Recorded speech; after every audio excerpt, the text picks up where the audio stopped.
Hello, everyone. Welcome back to Opportunities Overcome. I am Dr. Barbara Payne. Welcome back. So, let's talk about how vainglory enters the spiritual spaces in our lives.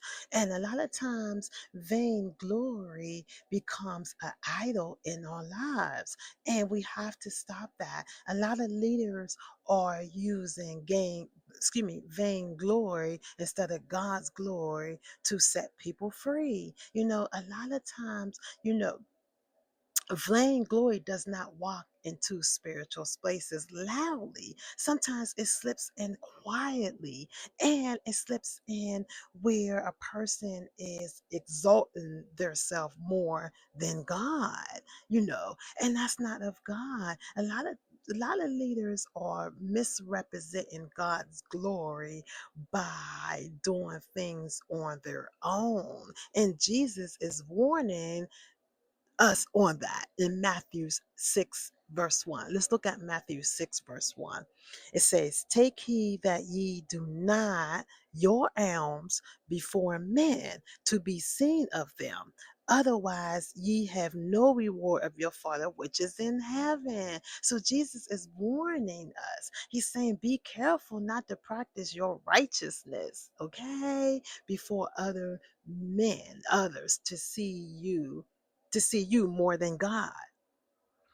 We have to not let vainglory come in more important than God's obedience. We must be obedient with God and not let vainglory become the results of why so many people are hurting in the church. Okay? Because a lot of leaders want to be applauded. Look at me, look what I've done. Self-righteous. Okay?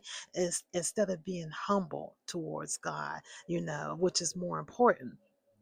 A lot of times they want to be visible. A lot of leaders want to be visible more than doing the character of God. Okay. So the danger is we cannot keep looking spiritual and not being obedient to God.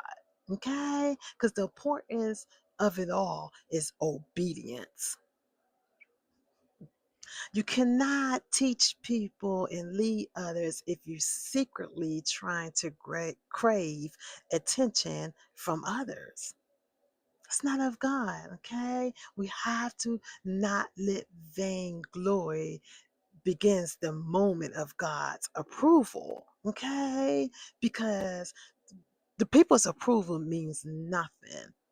What's important is to please God. Love you all. See you next video.